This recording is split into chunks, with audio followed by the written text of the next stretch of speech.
Hey, what's up, y'all? It's Insider Ties. It's Chris. Website, arch-usa.com. If you haven't subscribed to the channel, please subscribe to the channel. I do some pretty good work on here, I think. Yeah, you know what? I do. Let's get busy. So the things that I missed really sharing on the website this week was an article that I wrote about Kerby Jean-Raymond and him leaving Reebok. Now, why is that important? And why does the title next to me say that this worries me? If you don't understand what happened with Reebok, Reebok basically was built up throughout 2021 to look like a really viable commodity for Adidas to sell it. And they did sell it for $2.5 billion to authentic brand groups, which Shaquille O'Neal is a part owner of authentic brand groups. And initially I was excited about that, but then I saw the licenses. Now, if you don't understand what I'm saying, I'm going to put the description here because I don't want to stay on this one very long because we have a really big story at the end of this video.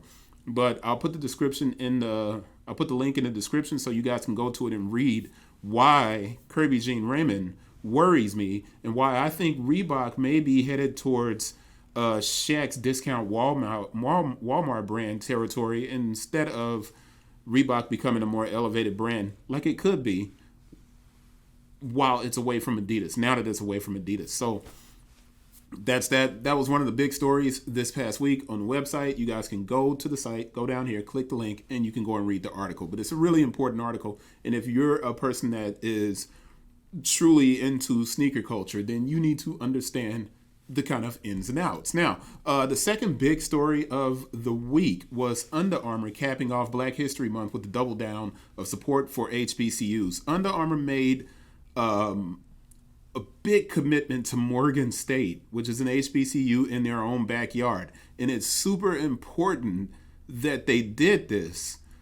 And what they decided to do was they're going to unfold this over these three areas. And you can look over here to my side. You can go down to the description and click on the link and read it. Let's move on. I did a video discussion last week about Kobe's and the fact that Anthony Davis's injuries were not due to low-cut hoop shoes. Adidas reached out to me and was like, hey, Chris, you're right. It is overuse, which in this article I explained, and in this video I explained, and I showed imagery of athletes playing basketball and how overuse over time has gotten to the point where guys are being injured a lot more. And one of the Adidas design team reached out and said, hey, check out what the NBA is doing, which leads me to our next topic, which is NBA Launchpad. If you haven't heard of NBA Launchpad, it's basically an accelerator. Adidas has an accelerator. They had one at Station F, which was in Paris. And they are Overtime. If you guys have seen the Overtime League and the Overtime Channel, Adidas actually invested in Overtime. But they invested in a lot of different companies. So if you have a startup, and I like to talk about this kind of stuff because it helps you guys out there who are sneaker enthusiasts, but you may be working on a startup of some kind. These brands are building incubators. And it's not just the brands, because ASICS has the ASICS Accelerator, and they're doing the same thing. They're trying to improve athletic performance. The NBA is doing the same thing as well. So they hooked up with a company, and they are not funding completely, but they have brought in this company called Betterguards. And what you're seeing, this is a volleyball shoe or a tennis shoe. I think that's actually the Djokovic tennis shoe from ASICS. And you see this brace right here. In manufacturing, that brace can be incorporated into shoes. Now, when I talked about the design of sneakers and I said that's not the fault of the injuries, this thing is intended or is supposed to prevent your ankle from rolling. I'm showing you this picture right here, and it's an adaptive ankle protection system. The NBA and their Launchpad program is investing in these type of companies. If you're a sneaker enthusiast and you watch this channel, know that if you're working on an idea, if you put that idea into motion and you create videos and content around it, there's an opportunity, man, that these brands will fund what you're doing. So stay focused on it and keep working on it. Keep working on it. I know it's, hard to lose money and work on this stuff and you think that there's no end in sight. There is, and there's a lot of investment going on around different products meant to help athletes. And that's an important thing to know.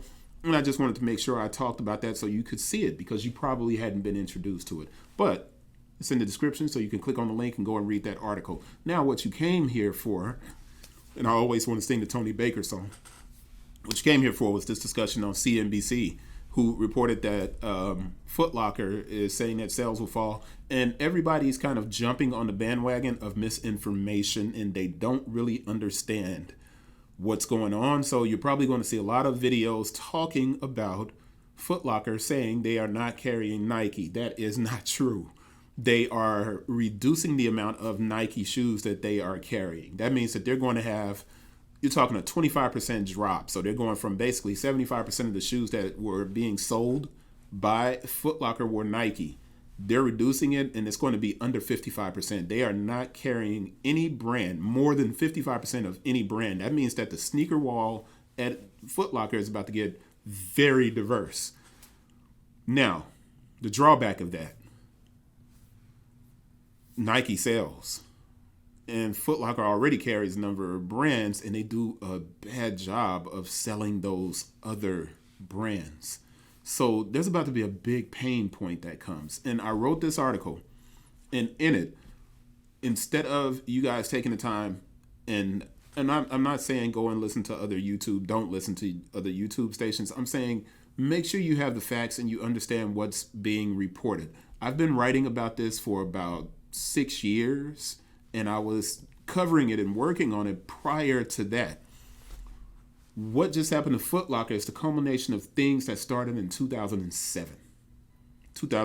So when you sit down and you listen to people who are talking about this and they don't necessarily have, all of the details, you can find yourself in a position where you are not going to get what's going on.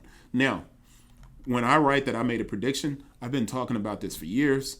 But this is the craziest part. Just last month, you guys that are on the channel, you saw when I did this report for sneaker sales, when I was trying to refute the fact that people were saying that Yeezy jumped over Jumpman again, like they did in 2016. And I was like, oh, that's wrong. Don't listen. I'm doing it again. It was 2017. I'm doing it again and explaining why you can't listen to people who are talking about Foot Locker losing Nike. They're not losing Nike. All right. But here's what's really interesting. In this report that I did on resale, I wrote this paragraph, and I'm going to read it.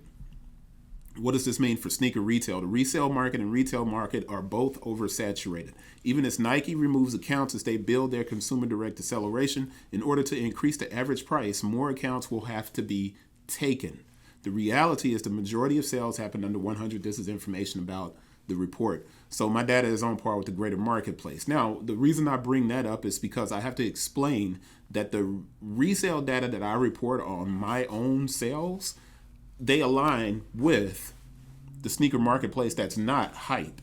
It's the sneaker marketplace that exists at your retailer, at retailers across the country, which is why I'm able to write with very detailed analysis. So this is what I said about Nike and sneaker retail. I think the removal of accounts will happen with larger chains, especially since most mom and pops are gone. There's a considerable overlap of Nike accounts when you look at the locations of stores throughout the United States. Nike's rollout of Rise and Unite concept stores will encroach on wholesale accounts, and by default, it will force big retail chains to contract, get smaller. When you add in the Swish's increased development of their relationship with Dick's Sporting Goods, JD Sports, it begins to look like either Hibbett Sports or Foot Locker will begin to close more stores in the future. And this is where I make my big statement. I'm thinking Foot Locker since they've already shut down Foot Action. Hibbett Sports, standalone, small towns, it's not going to affect them. And that's what I wrote when I was finishing up this analysis of resale for last year. Now we come back over here, and there are a ton of articles that I've placed in this post on the site, it's in the description for you to inform yourself. And I need you to inform yourself, because what a lot of people don't realize is you have chic shoes that had to go file bankruptcy. You have the Sports Authority that went out of business, and they owed Nike over $40 million when they went out of business. This is the term I came up with, the Nike wall. If you see that anywhere in any reporters' articles, anything, if you see someone say the Nike wall, I actually came up with that terminology when I wrote my book on sneaker retail and resale. When Chic Shoes went bankrupt, I explained that any company relying heavily on Nike was in danger. Now, when I wrote that originally, a bunch of analysts was like, Chris doesn't know what he's talking about. He's just kind of talking. Now, it's come to fruition. You have a large chain that's going to have to contract. All right? And in this post, I give you this information, and it's some really detailed information, and you guys can go through and read that. I also have another series of articles called In-Store Visit Series. The Nike Wall is leaving other brands fighting for space, and it's a 3-part series, and you guys can go through and read that. But this is a big moment. This is what a lot of people like to call a watershed moment, where everything changes. And that is exactly what this is. And if you want to make sure you're aware of what's going on, use the website, man. Leave me questions down here, and I'll answer them to the best of my ability. But we're not in a classroom. I record these, and then I load them up, so it's not live. And you don't get to ask these questions. And a lot of people who will do videos on this, they can't provide you with real proof, because they don't write about these things, and they don't talk about these things. So I'm not knocking those people. I'm simply saying, make sure you inform yourself and you know what's going on, because the sneaker industry is about to shift in a major way. And it's going to affect resale, retail, direct to consumer. And for the first time, and I'm going to end on this note, for the first time, Nike has an Achilles heel and it's exposed. Forcing Foot Locker into a corner. And this is the worst part of it. If Foot Locker actually knew how to make good decisions, and that's really hard to say, but investing in Carbon 38, Rockets of Awesome, Superheroic, GOAT, all of these different things, creating Greenhouse, investing in network, all of these different things Foot Locker invested in over the last 3 to 4 years. When they had a chance to buy Shoe Palace, DTLR, Villa, Eblins, City Gear, they didn't buy any of those big companies. And then they had a chance to still buy Jimmy Jazz, and they allowed a German conglomerate to come over in Snipes and pull Jimmy Jazz right away from them. When people talk about differentiated retail and all of these different things, these stores are very similar. All of these stores are similar. Foot Locker, all of these stores are similar. Differentiated retail had absolutely nothing to do with this. This was pure and simple Nike looking at Foot Locker and saying, you guys failed. JD Sports picked up some winners in Shoe Palace, DTLR, and Villa.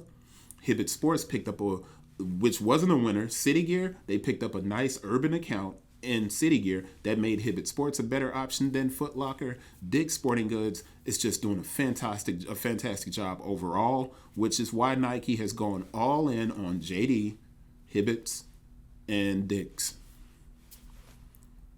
This is a really, really interesting time. Pay attention, because things are about to change in a major way. That's it.